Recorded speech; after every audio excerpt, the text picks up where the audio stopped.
The compact luxury crossover segment is showing no signs of slowing down, and it seems that every few months another gladiator enters the arena. Lexus has been battling in this niche since 2014 when it launched the NX as a smaller companion to the veteran RX model, and in that time it has managed to find home in many a subdivision. With an aggressive-looking front fascia, it has been the Lexus badge and the very comfortable interior that have been doing most of the selling, and for a few years now this has been enough. The NX has received a thorough update for 2018, including restyled front and rear fascias and even a badge upgrade. This crossover now wears the Nx300 badge in place of Nx200T, but don't be fooled.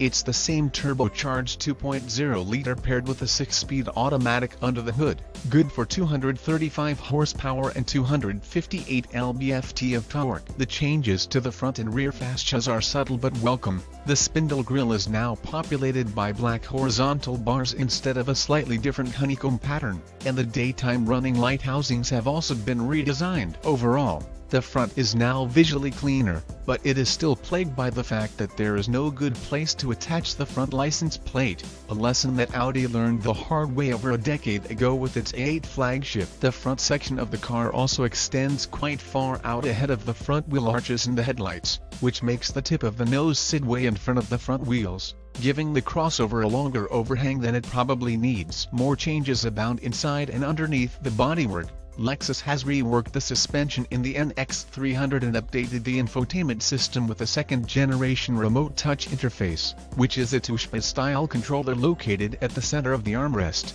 just south of the gear shifter. In addition to updating the climate controls, the suspension tweaks are perhaps the most noticeable updates here. Lexus has fitted new shock absorbers, and added the adaptive variable suspension system borrowed from the LC500 as an option. Standard features in this model include all-wheel drive, 17-inch aluminum wheels, Lexus Safety System Plus, a pre-collision system PCS, cruise control with lane departure alerts with active steering, 8 airbags, a backup camera with grid lines, and Lexus N-Form Wi-Fi with 4 GB of space, which is complimentary for the first year. Other standard items on this model include 8-way power seats, an 8-speaker Lexus display audio system, the remote touch control pad, and an auto-dimming rear-view mirror. The car I drove was optioned up to $45,560. Benefiting from the $4,705 luxury pack that is a popular bundle of goodies for this model,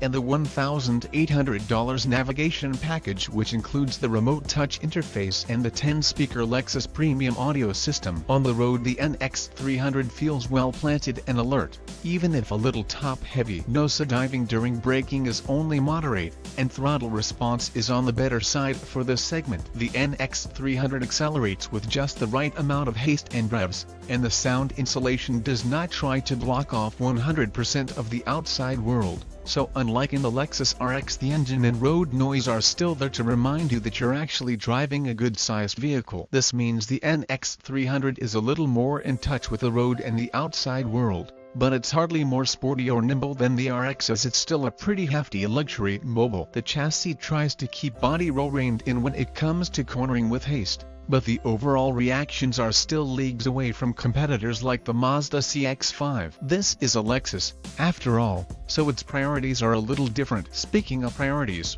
cargo space is not a big priority here. The loading height and the floor of the cargo space are pretty high off the ground, and the rakish D-pillars aren't particularly friendly to big square boxes. The typical Nx300 buyer may not use it to haul hundreds of pounds worth of stuff from Home Depot on the weekends, but fitting a decent-sized golf bag across the trunk space is a tight fit as well. Accommodations for rear seat passengers are not as generous as they can be due to the rakish roof profile, but they're not snug either. When it comes to user-friendliness, plenty of actual buttons dot the center stack, as Lexus has made the wise choice not to bury everything inside the submenus of the infotainment system. Still, there are a few shortcut buttons lacking, and they do require some spelunking in the infotainment system controlled by a very large touchpad just ahead of the armrest. The issue with this mouse-style pointer is that it requires a little too much nuance, especially when the vehicle is in motion, to perform some basic tasks. Particularly, focusing the pointer on the needed areas of the admittedly large screen usually takes a couple of glances to accomplish. This is perhaps something that could be done better with an iDrive-style rotary dial which which,